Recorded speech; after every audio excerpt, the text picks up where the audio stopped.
meu povo, tudo bem com vocês? Meu nome é Cristiane Silva, tá? A gente vai estudar juntos a Lei de Juizados Especiais Criminais, a Lei 9.099 de 95, certo? Então a gente vai aí entender o que está disposto na lei e vamos entender também o procedimento, o passo a passo, o que acontece, tá, no procedimento do Juizado Especial Criminal. Principalmente dando ênfase àquilo que tem maior chance de cair na prova, beleza? Então vamos lá, tá?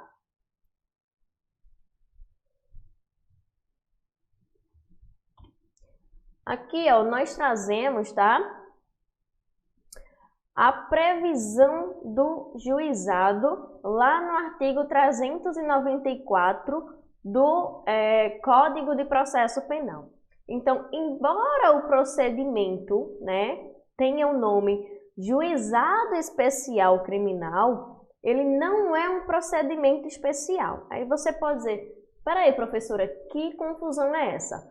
O nome do negócio, o nome do instituto é Juizado Especial. E a senhora está dizendo que não é especial? Exatamente, ele não é um rito, tá? Especial. Vamos analisar aqui o que diz o artigo 394 do Código de Processo Penal, certo? Ó, diz que o procedimento comum ou especial, tá? O procedimento ele será ou comum ou especial. Mas calma, ó, o procedimento comum ele será ordinário, sumário ou sumaríssimo. Então, a Lei de Juizado Especial Criminal, ela é o procedimento sumaríssimo, tá? Ó, o ordinário, ele será quando tiver por objeto crime cuja sanção máxima combinada for igual ou superior a 4 anos de pena privativa de liberdade. Esse é o procedimento ordinário, tá? Crimes com pena superior ou maior a 4 anos de pena privativa de liberdade. O sumário, ele será quando tiver por objeto, certo? Crime cuja sanção máxima combinada seja inferior a 4 anos de pena privativa de liberdade, ok? E o sumaríssimo serão para as infrações penais de menor potencial ofensivo, na forma da lei. Então, nós temos que o procedimento comum, tá? É aquele que se dividirá em ordinário, sumário e sumaríssimo. E o que vai determinar cada um desses ritos é a quantidade de pena, certo? Ordinário, penas maiores de 4 anos. Sumário, penas de até 4 anos, né? Inferiores a 4 anos. E o sumaríssimo para as infrações penais de menor potencial ofensivo. A gente vai analisar que as infrações de menor potencial ofensivo são aqueles crimes que têm pena de até 2 anos. Então, o sumário é como se fosse de 2 a 4, certo? E o sumaríssimo até 2 anos. E o Juizado Especial Criminal, ele é o rito sumaríssimo. Aí você pode dizer, mas professora, e quais são os ritos especiais? Os ritos especiais são aqueles que se destinam a crimes específicos. Então, a gente tem aí o rito especial do Tribunal do Júri, a gente tem um rito especial do tráfico de drogas, temos um rito especial do servidor público. O que é ter um rito especial? É quando tem um procedimento específico para aquele determinado tipo de situação, certo? Aí se considera um procedimento especial. Exemplo também é o rito da Maria da Penha, ele é um procedimento especial. Mas a lei de juizados, ela faz parte do procedimento comum, tanto é que a lei de juizados, ela corre aí não precisa de uma vara especializada, por exemplo, tá? E aí pode ser crimes comuns, o que diferencia vai ser a pena desses crimes, ok? Que serão aí de até 2 anos. E aí nós temos que os juizados especiais criminais na Justiça Estadual, ele é previsto na Lei 9.099 de 95, que é essa que nós vamos estudar agora, e os juizados especiais criminais da Justiça Federal, previsto na Lei 10.259 de 2001. Essa nós não iremos estudar, certo? Então, o juizado especial criminal, rito sumaríssimo, certo? Ele é destinado à conciliação, ao julgamento e à execução de infrações de menor potencial ofensivo, como tais consideradas as contravenções penais e os crimes a que a lei comine pena superior, na verdade, pena inferior a 2 anos, tá? Acumulada ou não com multa. Então, vocês estão vendo que está arriscado aqui atrás, né? É porque depois a gente vai para o quadro, certo? Então, vamos lá. Aqui a gente vai agora para a lei, porque até então a gente estava analisando o Código de Processo Penal, certo? E agora nós vamos analisar a lei, tá? Isso aqui é o artigo 60 da Lei 9.099 de 95, que traz as disposições gerais. Traz que o juizado especial criminal, tá? Provido por juízes togados ou togados e leigos, eles têm a competência para conciliação, julgamento e execução das infrações penais de menor potencial ofensivo, respeitadas as regras de conexão e continência. Para quem já estudou processo penal, vai saber aqui o que é conexão e continência, certo? Na reunião de processos perante o juízo comum ou o tribunal do júri, certo? Decorrentes da aplicação das regras de conexão e continência, observar-se-ão os institutos da transação penal e da composição dos danos civis. O que acontece aqui? Foi praticado, porque a conexão e continência é quando o quê? Quando os crimes se juntam para ser julgados de forma conjunta, de fato, né? Então, aí, seja pelo crime ou seja pelo autor do crime. E aí, dependendo, vai juntar para ser julgado de uma vez só. Quando diz aqui, que na reunião de processos, né, perante o juízo comum ou o tribunal do júri, o que acontece? Quando uma pessoa pratica um crime de menor potencial ofensivo, exemplo, uma calúnia contra alguém, existe ali um processo, certo? É um processo de juizado especial criminal, pelo rito sumaríssimo. E se ela pratica um homicídio contra outra pessoa, certo? Esses processos podem ser reunidos, tá? E a pessoa vai ser julgada. E aí o que acontece? Ela será julgada pelos 2 crimes pelo rito do tribunal do júri. Lembram que eu falei que tem um rito específico para o tribunal do júri?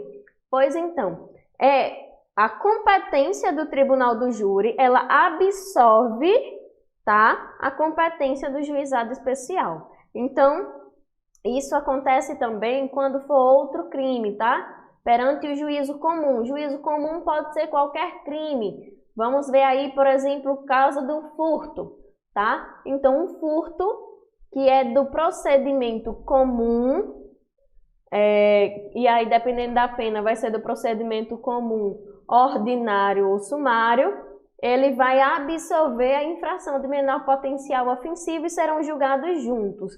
Então, eles serão julgados pela Lei 9.099? Não, será julgado pelo Código de Processo Penal, que é a legislação que trata dos crimes comuns. Entenderam? Então, o que acontece? A Lei 9.099, ela vem com uma proposta que é de tentar acelerar o procedimento para que esses crimes não fiquem impunes. Porque o que acontece? Esses crimes de menor potencial ofensivo, que têm penas de até 2 anos, tá? Eles têm um prazo prescricional curto. Entenderam? Então, o que é que estava acontecendo bastante? Esses crimes prescreviam antes de terminar o processo. Porque a gente sabe que pelo procedimento comum, pelo rito ordinário ou rito sumário, que segue o procedimento estabelecido no Código de Processo Penal, é muito demorado um processo criminal. Então, esses crimes que tinham penas curtas, penas pequenas, acabavam prescrevendo rápido e aí as pessoas não eram responsabilizadas pelas infrações de menor potencial ofensivo. E, através disso, a partir disso, viu-se a necessidade da criação de um instituto específico para esses crimes, com o intuito de tornar mais simplificado o procedimento para que esses crimes sejam julgados antes que eles prescrevam. E, dessa forma, os infratores não fiquem impunes, certo? Então, o objetivo da Lei 9.099 é tornar o procedimento mais fácil, mais célere, mais simplificado. Quando a gente for estudando mais adiante, vocês irão perceber que tem algumas coisas diferentes, que as coisas devem ser resolvidas de forma mais simples, sem tanta formalidade, justamente para ter essa celeridade e evitar que o crime prescreva antes de ser julgado, certo? Então, ó, aqui nós vimos que os crimes maiores de pena maior, que pertencem aos outros ritos, ou seja, ao rito ordinário, ao rito sumário ou aos outros ritos especiais aí do Tribunal do Júri, tá? Ele absorve a competência para julgar o crime de menor potencial ofensivo. É aquela regrinha de sempre, quem pode o mais, pode o menos, certo? Só não pode um crime com uma pena de 8 anos ser julgada pela Lei 9.099, entenderam? Então vamos lá. O artigo 61 traz o seguinte: consideram-se infrações penais de menor potencial ofensivo, para os efeitos desta lei, as contravenções penais e os crimes a que a lei comine pena máxima não superior a 2 anos, cumulada ou não com multa. Por que está em negrito? Porque vocês têm que se atentar a essa questão, tá? É não superior a 2 anos. Se colocarem lá até 2 anos, beleza, mas se colocarem superior a 2 anos, está errado. Outra coisa que a prova pode brincar com vocês, tá? Cumulada ou não com multa. Então, pode ter, professor, aí uma pena de 2 anos mais 30 salários mínimos de multa? Pode, porque pode cumular ou não. Então, prestem atenção, porque a banca pode trazer o seguinte: será infração de menor potencial ofensivo, uma pena, crime de pena máxima não superior a 2 anos, não cumulada com multa, certo? Estará errado, porque pode cumular sim, cumulada ou não com multa, ok? Agora a gente analisa aqui os princípios e objetivos, tá? Quais os princípios que regem a Lei 9.099 e os objetivos desta lei, certo? Então, nós analisamos aqui no artigo 62, que diz que o processo perante o juizado especial, ele orientar-se-á pelos critérios da oralidade, simplicidade, informalidade, economia processual e celeridade, tá? Celeridade que eu tanto falei já. Objetivando sempre que possível a reparação dos danos sofridos pela vítima e a aplicação de pena não privativa de liberdade. Volta aqui, ó.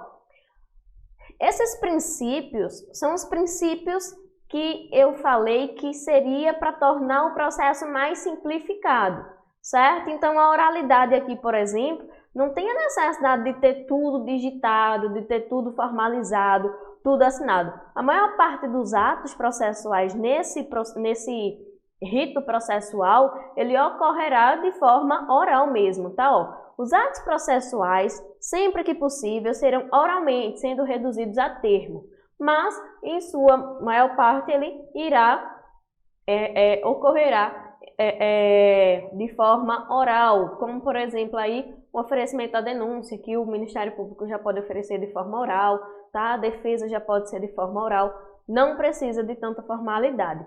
Isso, lógico, nos termos da lei, porque na prática não acontece não, mas vocês precisam saber o que está na lei para fazer a prova, tá? Simplicidade, tá? Ó, este princípio norteador dos juizados foi inserido pela Lei 13.603 de 2018, tá? Ela trata de um comando destinado não só ao legislador, mas também aos operadores do direito. A ideia é fazer com que a tramitação dos processos se dê da forma menos complexa possível, sem a criação de entraves desnecessários, tá? Simplicidade e informalidade caminham juntos. Então, é aquela coisa, não tem necessidade de tanta formalidade. Vamos fazer tudo o mais rápido possível, tá? A informalidade aqui, tá? Que os processos, eles não seguem uma formalidade tão rigorosa quanto aqueles lá do juízo comum, que é regido pelo Código de Processo Penal. E aí não é à toa que temos as previsões dos artigos 64 e 65, que já vamos ver, que estabelecem que os atos processuais poderão realizar-se em horário noturno em qualquer dia de semana, tá vendo? Então, assim, é tudo muito simples, sem formalidade, pode acontecer de noite, não precisa necessariamente ser feito por um juiz, certo?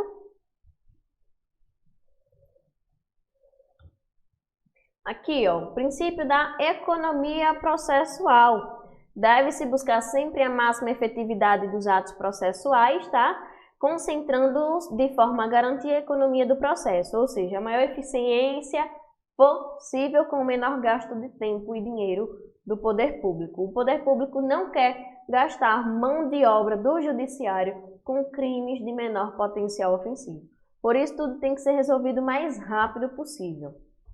E a celeridade processual, né, que busca aí a rapidez, tá?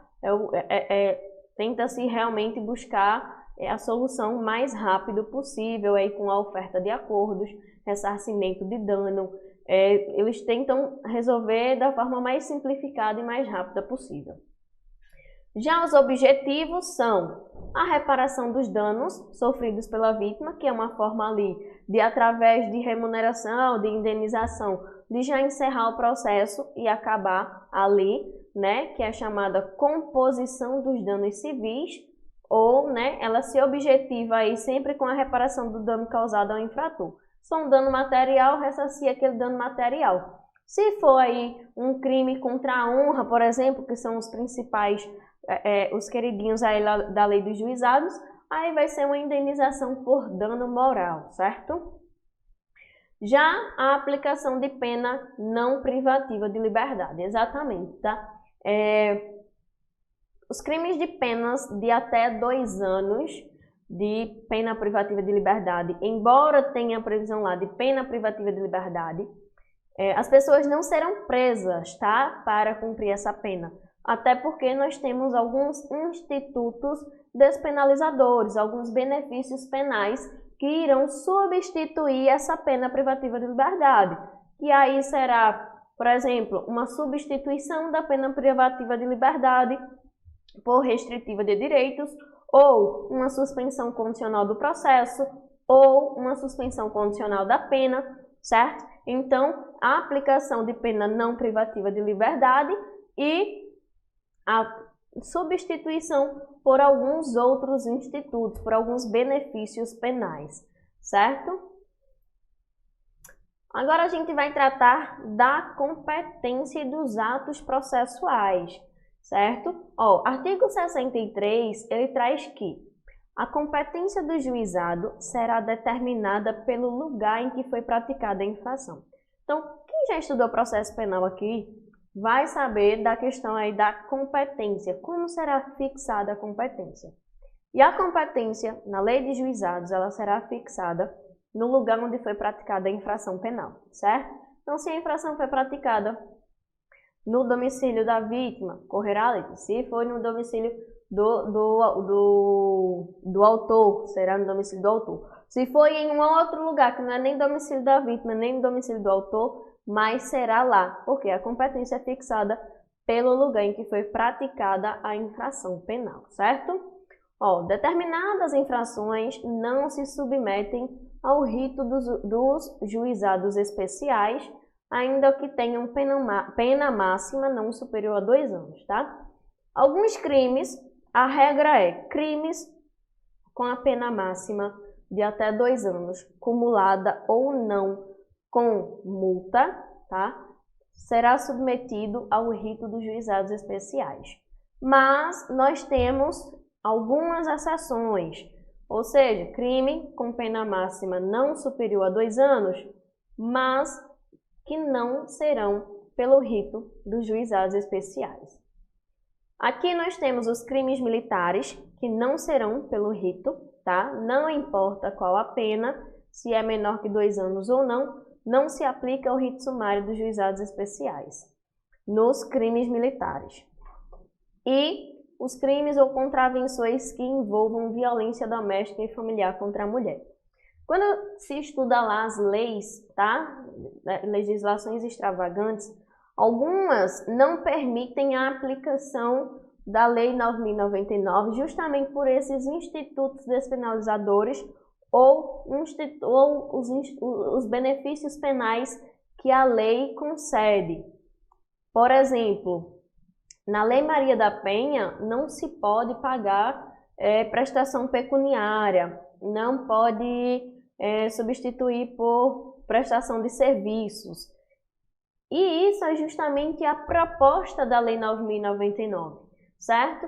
Outro fator também que não pode aplicar é porque a Lei Maria da Penha, né, que trata aí da violência doméstica e familiar, ela já tem uma lei que traz um rito específico para essa situação. Porque a Lei Maria da Penha, a 11.343 lá de 2006, ela é uma lei processual. Embora atualmente ela seja considerada uma lei mista, porque ela tem um crime, né, um crime de descumprimento de medida protetiva, mas a princípio ela era uma lei meramente processual. Ela trazia o procedimento que devia ser feito em casos de violência doméstica e familiar. Então, por isso que não se aplica, certo?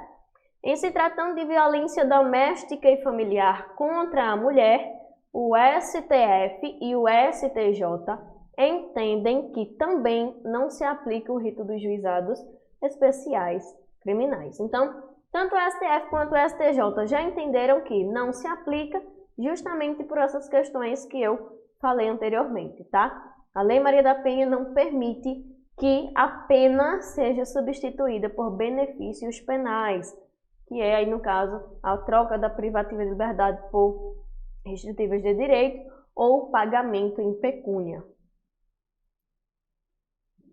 Artigo 65 traz que os atos processuais eles serão válidos sempre que preencherem as finalidades para as quais foram realizados, certo? Atendidos os critérios indicados no artigo 62 da lei. Não se pronunciará qualquer nulidade sem que tenha havido prejuízo. A gente viu lá que tem o princípio da celeridade e o princípio da economia processual, que o objetivo é terminar o mais rápido possível e não gastar dinheiro público e mão de obra do judiciário com esses processos. Então, quando se declara um ato nulo em um processo, aquele ato que foi declarado nulo, ele deverá ser feito todo novamente, certo?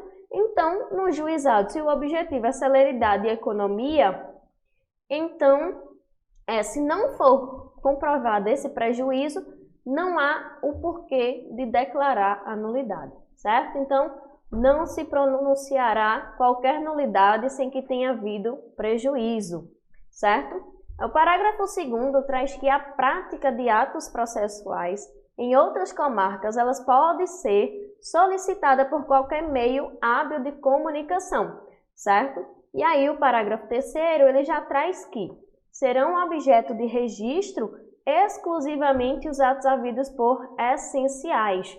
Os atos realizados em audiência de instrução e julgamento poderão ser gravados. Como eu falei, lá no princípio da oralidade, nem todos os atos previstos e realizados mediante o procedimento do juizado especial, eles precisarão ser documentados, tá? Esses atos eles podem ser gravados em fitas sem a necessidade de serem digitados ou formalizados. Aí, muito claro, tá? O princípio da oralidade e da simplicidade, certo? O artigo 66, ele traz que a citação pessoal, né? A citação no juizado, ela será pessoal e será feita no próprio juizado sempre que possível ou por mandado. O objetivo aqui é que a pessoa já saia de lá, do juizado, daquela primeira audiência, intimada para a próxima, certo? Porque no juizado, a princípio, as partes são chamadas para ir fazerem a primeira audiência, que será considerada, né, chamada de audiência preliminar, que é justamente nesse momento que terá a oferta de acordo, tá? A reparação do dano, a oferta de algo que possa ressarcir aquele prejuízo que foi causado. E aí, naquele momento, as partes já saem intimadas da próxima audiência que vier a acontecer, certo? Sem a necessidade aí de gastar novamente com o oficial de justiça. Mas, caso precise, será feita por mandado, certo? O parágrafo único, ele traz que, não encontrado o acusado para ser citado, o juiz encaminhará as peças existentes ao juízo comum para a adoção do procedimento previsto em lei. Eu falei anteriormente, né, que embora seja um juizado especial, o termo, ele integra o juízo comum, certo? E aí eu falei que, como o rito ele é muito restrito e muito simplificado, ele não tem citação por edital. Então, caso o réu não seja e o acusado não seja citado, nem por mandado ou nem na audiência preliminar, o que acontece? O rito do juizado especial, que é sumário, ele será convertido em o rito do juizado especial, tá? Que é sumaríssimo, ele será convertido em sumário. Por quê? Porque não permite a citação por edital. A citação por edital ela só é permitida tanto no rito sumário quanto no ordinário. Então, por isso que será convertido. Por quê? Mais adiante nós iremos ver que todas as disposições do Código de Processo Penal se aplicam aos processos sujeitos ao rito do juizado especial. Então, assim, esse daqui é a regra, certo? Mas aí o Código de Processo Penal pode ser aplicado de forma subsidiária. Então, na Lei 9.099 não tem a previsão de citação por edital. O réu não foi encontrado, réu ainda não. O acusado não foi encontrado. O que podemos fazer? Transfere para o procedimento estabelecido no Código de Processo Penal, que é o procedimento principal, certo? O artigo 67 traz que a intimação far-se-á por correspondência, tá? Com aviso de recebimento pessoal ou tratando-se de pessoa jurídica ou firma individual, mediante entrega ao encarregado da recepção, que será obrigatoriamente identificado ou, sendo necessário, por oficial de justiça, independentemente de mandado ou carta precatória ou ainda por qualquer meio idôneo de comunicação. Então aqui, ó, para vocês verem a informalidade, tá? A intimação pode ser por correspondência aí, através de correio, pode ser através de oficial de justiça, pode ser por qualquer meio idôneo de comunicação, ou seja, mandar alguém comunicar, certo? Alguém que seja parente, alguém conhecido, manda lá comunicar que fulaninho tem que comparecer aqui na audiência do juizado. Então não tem essa necessidade da formalidade, certo? O parágrafo único, ele traz que, dos atos praticados em audiências, considerar-se-ão, desde logo, cientes as partes, os interessados e defensores. Então, aqui, ó, o que for decidido na audiência, todo mundo já vai sair ciente. Para quê? Para que não se tenha necessidade de uma intimação, certo? O juiz fez ali, homologou o acordo que foi estabelecido, dali da restituição do dano, né? Ressarcimento do dano. Então, todos que estavam na audiência já vão sair cientes da homologação daquele acordo, para que não precise fazer uma intimação da homologação do acordo, certo? No artigo 68, tá? Diz que, do ato de intimação do autor do fato e do mandado de citação do acusado, constará a necessidade de seu comparecimento acompanhado de advogado. Ou seja, quando ele for comunicado ou intimado, ou ali na audiência preliminar em que não conseguiram fazer o acordo, eles já serão comunicados que deverão aparecer na audiência de instrução acompanhados de advogado, certo? E, na falta do advogado, será designado um defensor público. Agora, nós vamos tratar da defesa preliminar.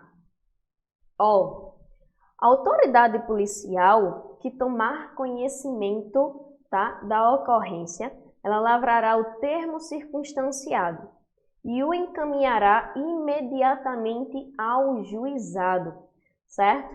Com o autor do fato e a vítima, providenciando-se as requisições dos exames periciais necessários. Vou mostrar aqui no quadro rapidinho a vocês, tá? No final da aula. Então, vocês vão ter que assistir até o final para que entendam como será o procedimento, tá? Vocês devem estar vendo ali atrás no quadro. Então, no final, eu mostro para vocês como é que acontece o passo a passo. Então, a autoridade policial, ela tomou conhecimento da ocorrência, certo? Aí ela lavra o TCO, que é o termo circunstanciado de ocorrência, e encaminha imediatamente para o juizado. E lá no juizado é que terá os demais procedimentos. Estão vendo aqui que quando a autoridade policial ela toma conhecimento, ela não vai fazer diligências, ela não vai fazer investigações, porque realmente são crimes que não têm essa necessidade. E o objetivo é justamente essa celeridade, não é se despender para fazer tanto para a apuração desses crimes. Ao autor do fato que, após a lavratura do termo, for imediatamente encaminhado ao juizado ou assumir o compromisso de a ele comparecer, não se imporá prisão em flagrante nem se exigirá fiança, certo? Então, no juizado especial, ok? Não tem prisão em flagrante e nem tem fiança, certo? A pessoa foi lá na delegacia, assinou lá o termo de comparecimento, se comprometeu em comparecer no juizado, lá quando for chamado, e aí não tem prisão em flagrante e nem fiança, ele está liberado, tá? Em caso de violência doméstica, tá? Em caso desses crimes de menor potencial ofensivo, mas que for praticado no âmbito, no âmbito doméstico e familiar, como a gente já viu anteriormente, não se aplica a Lei 9.099, será aplicado a lei lá do procedimento específico da Maria da Penha, certo? Mas, nesse momento da prisão aí, vamos supor que alguém caluniou, ou maltratou, ou ameaçou, praticou esse tipo de crime dentro do ambiente doméstico e familiar. Nesse momento, o juiz poderá determinar como medida de cautela o afastamento do agressor aí, do infrator, do lar, tá? O juiz poderá determinar o seu afastamento do lar, domicílio ou local de convivência com a vítima, certo? Aí, no artigo 72, ele traz que na audiência preliminar, presente o representante do Ministério Público, o autor do fato e a vítima, e, se possível, o responsável civil, acompanhados por seus advogados, o juiz esclarecerá sobre a possibilidade da composição dos danos e da aceitação da proposta de aplicação imediata de pena não privativa de liberdade. Então, lembram que eu já falei da audiência preliminar? Exatamente. Nessa audiência preliminar, presente o Ministério Público, o autor do fato e a vítima, certo? Porque essa oferta aqui será feita pelo Ministério Público. Acompanhados, né, pelos advogados, o juiz vai esclarecer, pode ser realizado também sem a presença do juiz, tá? Mas a lei diz que o juiz esclarecerá sobre a possibilidade dessa composição, certo? Que é aí a realização de um acordo entre autor e vítima, ok? A conciliação ela será conduzida pelo juiz ou por conciliador sob sua orientação. Então, como eu falei, não há a necessidade de ser com o juiz, pode ser com o assessor, certo? Aqui em cima diz que o juiz estabelecerá a possibilidade, mas aqui já diz que essa conciliação não necessariamente será realizada por um juiz, ok? E aí no parágrafo único diz que os conciliadores são auxiliares da justiça, recrutados, enfim, diz quem são esses conciliadores, ok? O que não é tão importante assim para vocês saberem isso. No artigo 74, traz que a composição dos danos civis ela será reduzida a escrito e homologada pelo juiz mediante sentença irrecorrível e terá eficácia de título a ser executado no juízo cível. Tratando-se de ação penal de iniciativa privada ou de ação penal pública condicionada à representação, o acordo homologado acarreta a renúncia ao direito de queixa ou representação. Então, vamos analisar isso aqui com calma, tá? A composição dos danos civis é quando o autor daquele crime ou daquela infração de menor potencial ofensivo, ela faz o acordo com a vítima aceita, de receber um valor financeiro, um valor em real, tá? A fim de compor, de ressarcir o dano sofrido, ok? E aí o pagamento disso, tá? Na verdade, a aceitação, a oferta pelo autor e a aceitação pela vítima, isso será homologado em uma sentença irrecorrível. Aceitou, aceitou, não se desfaz mais e não dá para recorrer mais, tá? Justamente para ter aí essa celeridade do processo. E ela tem eficácia de título a ser executado. Então, essa execução desse pagamento, desse ressarcimento de dano, será no juizado especial? Será na vara criminal? Não, tá? Caso não seja pago, pode ser executado no juízo cível. Funciona como execução de dívida comum, ok? Já no parágrafo único, né, que diz aqui que a ação penal de iniciativa privada ou pública condicionada à representação. Quando a ação penal é de iniciativa privada ou de pública condicionada à representação, é necessário a aceitação da vítima, tá? Ali para ofertar esse benefício, para poder dizer se aceita ou não, assim como na pública incondicionada também. A diferença é que aqui, esse acordo, ele acarreta a renúncia. Se você aceita, tá? Se a vítima aceita o dinheiro, aceita o pagamento da indenização, o ressarcimento do dano, ela não pode mais oferecer a denúncia ou representar por aquele mesmo crime. É como se o crime não existisse mais. Ela perde o direito, certo? Ela aceitou e aquela pessoa, o autor da ação, já pagou pelo crime que cometeu. E a vítima não tem mais direito de denunciar, certo? Ou de representar, não tem mais o direito de queixa ou de representação. Na ação penal pública incondicionada, como o dono da ação é o Ministério Público, então a parte não tem nada a ver. Já na ação penal privada ou na pública condicionada à representação, como na privada o dono da ação penal é a vítima e na pública condicionada a ação penal também depende da vítima, a vítima perde o direito de queixa ou de representação, caso ela aceite o acordo aí da composição civil dos danos. No artigo 75, tá? Traz que não obtida a composição dos danos civis, ou seja, não fizeram um acordo, a vítima e o autor não conseguiram, não quiseram fazer um acordo. Então, será dada imediatamente ao ofendido a oportunidade de exercer o direito de representação verbal, né, que será reduzida a termo. Então, naquele momento mesmo ali da audiência preliminar, certo? Em que não conseguiram fazer o acordo, ainda não existe processo.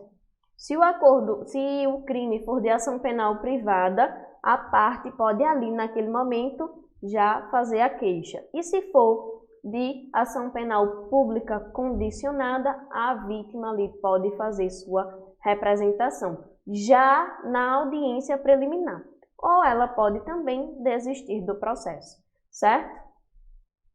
O não oferecimento da representação na audiência preliminar não implica a decadência do direito, tá? Ela poderá exercer esse direito de representação ou de queixa depois, certo? Mas aí também tem um prazo limite, que será de 6 meses a contar da ciência da autoria delitiva. Esse prazo está fixado lá no artigo 44, 109 e outros artigos do Código de Processo Penal, que é o prazo que a pessoa tem para oferecer, né, ali a queixa, fazer a queixa ou a representação. E esses 6 meses conta a partir da ciência da autoria, tá? Não é do acontecimento do fato, é da ciência da autoria, do conhecimento de quem praticou o crime.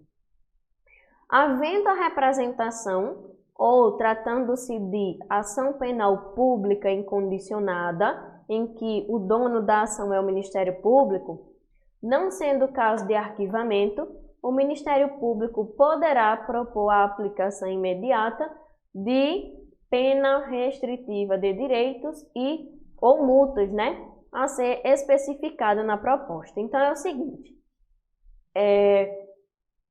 na ação pública incondicionada, tá, ou tendo a representação ou a queixa na ação pública condicionada, representação ou ação penal privada, o Ministério Público ali naquele momento, ele já pode, tá, propor a aplicação de uma pena, certo? Ainda não existe processo.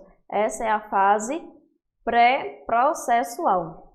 Ainda não existe processo porque o Ministério Público ainda não ofereceu a denúncia, tá? E aqui é a oferta da transação penal. É um instituto, tá? Um benefício penal pré-processual, ainda não foi oferecida a denúncia, certo? E aí, caso a parte aceite ali, caso o autor do fato aceite, ele cumprirá o que foi proposto pelo Ministério Público e o processo morre, tá? Nas hipóteses de ser a pena de multa única aplicável, porque aí o Ministério Público pode determinar medidas como prestação de serviço ou apenas um pagamento de multa, ou o pagamento aí que terá um valor estipulado. E aí esse valor estipulado o juiz pode reduzir até a metade, tá? Não se admitirá a proposta se ficar comprovado, ou seja, a transação penal, ela não será permitida se ficar comprovado ter sido o autor da infração condenado pela prática de crime e a pena privativa de liberdade por sentença definitiva. Ou seja, quem for reincidente não tem direito à transação penal. Ter sido o agente beneficiado anteriormente num prazo de 5 anos pela aplicação de pena restritiva ou multa nos termos deste artigo. Então, nos últimos 5 anos, né, o autor não pode ter sido beneficiado por nenhum outro instituto, nem por transação penal, nem suspensão, nenhum outro instituto, né, nenhum outro benefício penal. Então, tem que ser primário e não ter sido reincidente. Tem que ser primário, assim, nos termos de não ter reincidência e nos últimos 5 anos ele não pode ter sido beneficiado por esses institutos penais, ok? E não indicarem os antecedentes, a conduta social e a personalidade do agente, bem como os motivos e as circunstâncias, ser necessário e suficiente a adoção de medidas, certo? Aceita a proposta pelo autor da infração e seu defensor, será submetida à apreciação do juiz. Então, o Ministério Público oferece a transação penal, certo? Diz ali o que precisará ser cumprido, e aí o autor da ação penal lá, o autor que praticou a ação criminosa, ele aceita. E aí é como se o Ministério Público e a pessoa que está sendo acusada tivessem feito um acordo e esse acordo é encaminhado para o juiz homologar. Acolhendo a proposta do Ministério Público, aceita pelo autor da infração, o juiz aplicará a pena restritiva de direitos ou multa, que não importará em reincidência, tá? Sendo registrada apenas para impedir novamente o mesmo benefício no prazo de 5 anos. Então, a transação penal, por ser um instituto pré-processual, ou seja, ainda não teve o oferecimento da denúncia, ainda não tem processo, ela não deixa reincidência, certo? Ela deixa um registro de que, a partir dali, nos próximos 5 anos, a pessoa que está sendo acusada não pode ser beneficiada por transação penal novamente, certo? Da sentença prevista no parágrafo anterior, caberá apelação. A imposição da sanção de que trata o parágrafo 4º aqui não constará de certidão de antecedentes criminais, salvo para fins previstos no dispositivo. Então, mais uma vez, além da transação penal não gerar reincidência, ela também não gera maus antecedentes, ela não consta na certidão de antecedentes criminais. Ela vai constar apenas como um benefício penal já recebido para impedir que aquele autor do fato lá, que aquele acusado não seja beneficiado novamente no prazo de 5 anos, tá? Todavia, uma vez celebrado o acordo de transação penal, devidamente homologado por sentença, pode ocorrer de um infrator descumprir os termos do acordo, certo? O STF sumulou entendimento no sentido de que a sentença que homologa a transação penal não produz coisa julgada material, de maneira que, uma vez descumpridas as condições, retorna-se ao status quo, a situação anterior, e o MP pode dar prosseguimento. O que acontece? Foi estabelecido lá, fizeram um acordo, o Ministério Público ofereceu a transação penal, o acusado aceitou a transação penal, o juiz homologou e determinou quais as medidas que ele deve cumprir. O acusado descumpriu essas medidas determinadas pelo juiz. O que acontece? Ali, certo? O processo volta. Na verdade, o processo não volta. O processo pode passar a existir a partir dali. Porque com o descumprimento das medidas, tem aí a revogação da transação penal e o Ministério Público pode oferecer a denúncia. Por que isso? Porque a sentença que homologa a transação penal, ela não produz coisa julgada material, podendo ser reformada, certo? Então, se descumprir as medidas, as condições da transação penal, volta-se à situação anterior e aí o Ministério Público pode oferecer a denúncia, certo? A lei não prevê a possibilidade de transação penal nos crimes de ação penal privada. Por quê? Porque o Ministério Público não é o dono da ação penal privada. Entretanto, a jurisprudência vem admitindo esta possibilidade, cabendo ao próprio ofendido o seu oferecimento. Então é o seguinte, o Ministério Público pode oferecer transação penal nas ações penais públicas condicionadas à representação e ação penal pública incondicionada, certo? Por quê? Porque o Ministério Público é o dono das ações.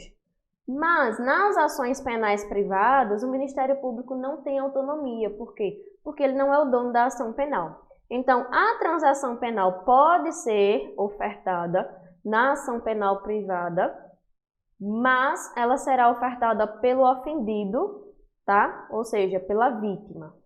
E aí a súmula vinculante 35 traz o seguinte: a homologação da transação penal prevista no artigo 76 da Lei 9.099, que é a transação penal, não faz coisa julgada material. E descumpridas suas cláusulas, retoma-se a situação anterior, possibilitando-se ao Ministério Público a continuidade da persecução penal mediante o oferecimento da denúncia ou requisição de inquérito policial, tá?